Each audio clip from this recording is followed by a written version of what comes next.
Welcome back to the SampanViking on China channel. In the last video, we discussed Biden's bluff in relation to Taiwan, and this was itself talked about in situation with what is being the redrawing of the geopolitical plates and the new front lines of a new superpower confrontation. Whilst the last video dealt exclusively with Taiwan and was very Taiwan-centric, this video is going to explore that theme to the new front lines and look at it in a rather more global perspective, which again will lead to some contradictions because there isn't just ever one straight narrative. There are always different versions of it and always a multitude of possibilities, and we need to be aware and consider all of them.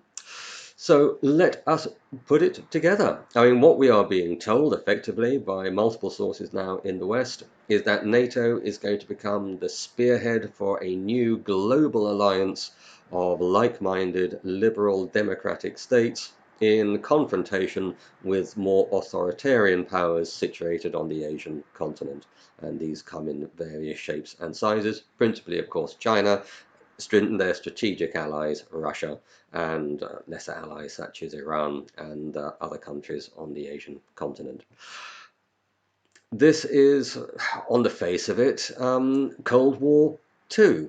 And it does, looking at the bluff that Biden gave, I described it previously as being something maybe to trick the incumbents in government, the DPP incumbents in government on the island of Taiwan, in order to try to declare independence and provoke a response from China, which would be a pretext for widespread economic retaliation against the PRC by Western nations. But there are other options to this. It doesn't necessarily have to be simply centric on Taiwan. If what we're saying is that the United States had to make those sort of statements in order to reassure shaky allies, then maybe it is other allies in the region that are feeling a little warm under the collar. And I think you can look directly at Japan, and I think you can look directly at South Korea. These are key members of the new NATO, global NATO, according to the West, but you have to question just how enthusiastic they really are at being included in this grouping and being put on one particular side of a line, which perhaps they would rather remain ambiguous and not have to take any sides at all. It certainly makes sense of the pressure that Japan's been given recently over the last week, when a very powerful joint Chinese-Russian naval fleet sailed through the international waters between Hokkaido and the main islands, and then sailed around the main islands in a fairly blunt show of power in the region, which I'm sure is not lost on the Tokyo government. So whilst we're being told that there is a substantial new alliance being built, that element of bluff comes back into it, because when you start to look at these alliance member elements in more detail, it doesn't look particularly strong, and it looks particularly shaky. And some of the comments you start hearing, from the likes of Jens Stoltenberg, etc., and they start to get rather shrill and hysterical, to be honest, and suggest perhaps that we are dealing with a Western alliance that is scrabbling together madly, trying to hold itself together, whilst in fact every bit it lets go to grab another, it just leaves that bit to float off on its own because it really has no interest in being involved. The most obvious example of this, I think, is the attempt when they had Kamala Harris going to Vietnam a month or so back to try to rope Vietnam into being a member of this alliance. Well, you don't have to be a rocket science to work out that talking to a communist regime, as you have in Vietnam and saying that you wanted to join a alliance of liberal Western democracies to confront another communist regime, that of China, isn't exactly going to go down well in Vietnam when they realise that they have nothing in common with their supposed allies and are brothers in arms with the people they're being asked to side against. It clearly is not going to be a very attractive proposition. And how could you justify it? It's the same way you can include Saudi Arabia in the alliance, can't you? I mean, that's hardly, hardly a glowing example of the liberal democratic ideal. And yet they're included on that side.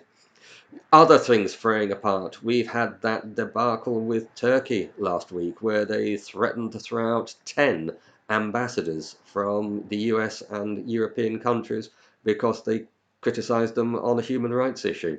I understand that they've now backpedaled on these countries have backpedaled on that and said they won't do it again, which presumably means that the ambassadors will no longer be persona non grata. But again, I wouldn't even bank on that. Erdogan, once he makes his mind up, tends to be a little bit of a terrier, and so puts his feet down and doesn't like to budge. Have to wait and see what happens there. But another example, an actual NATO member that seems to find itself more in common with the supposed enemy than it does with its supposed allies. And this could very easily be a country that jumps ship, decides that its best interests are better met with new friends rather than sticking with old. And I suspect we're going to see that a lot around the world at the periphery. Add into that, of course, at all times, there's ideology only goes so far. It's money talks and walks, and this is a key component, I think, of what we see with the Belt and Road Initiative. Any country that looks to benefit from Belt and Road Initiative would have to think very, very hard before saying, well, actually, the country that's threatening to build infrastructure for us and modernize our state for us by including us in these projects is somehow an enemy. That is counterintuitive. It doesn't make much sense. So whilst on the map it is easy to draw lines and say, well, here are the new battle lines of the new superpower confrontation, when you look at the reality, some of those lines look very, very shaky indeed. Australia obviously has upset France. France is a Pacific power. Well, that's another divide in the region already, and one that was totally avoidable if had they wished to do so. Why did they bother doing it? For the benefit of weapon systems that probably won't be seen for another 20 or so years, they have caused an immediate division now at a time when, if they wanted to be a credible opposition to the rise of China, they needed the most unified front. And they are showing fractures on every single side, which is hardly to be surprised at.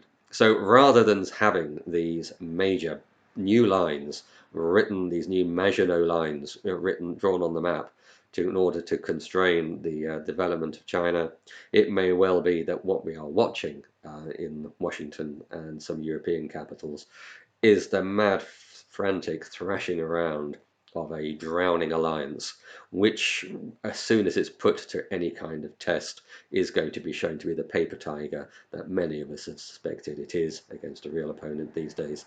Certainly in the kind of scope that's being discussed, and the battle lines would rapidly retreat all the way to Hawaii in the Asia Pacific and back to the Mediterranean in the East and the North Atlantic. There are so many facets to this. We can look at various fronts, the opening of the Arctic, and so much of the green concern seems to be trying to frustrate the push of China and Russia to actually be able to exploit the resources that are going to be made available by reduction in ice cover in these waters. And obviously, these countries aren't going to be stopped by the latest fad sweeping the Western world. China, by the way, takes climate change seriously insofar as it takes environmental degradation seriously. Whether or not it actually buys up to the anthropogenic global warming theory, I do not know, but they know all about acid rain, they know all about polluted water, they know all about soil erosion, and so they will be doing things that improve the environment, and smog, of course, anything to do to improve their environment, and for purely pragmatic environmental, immediate environmental reasons. No need to dress it up with a new style religion in order to get the job done. You know, another lesson perhaps that the West could take on board. Well, that I think is going to be that for now. That is just a quick summary of how I think this situation is going to work itself out.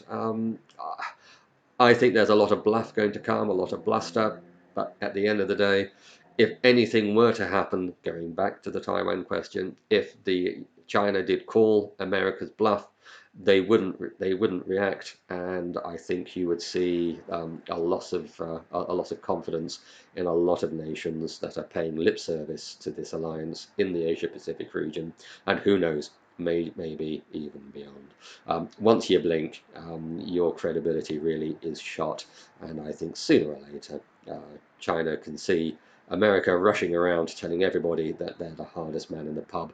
All they have to do is call that bluff, and America will no longer be the major force, will be perceptibly no longer the major force that it was 20, 30 years ago.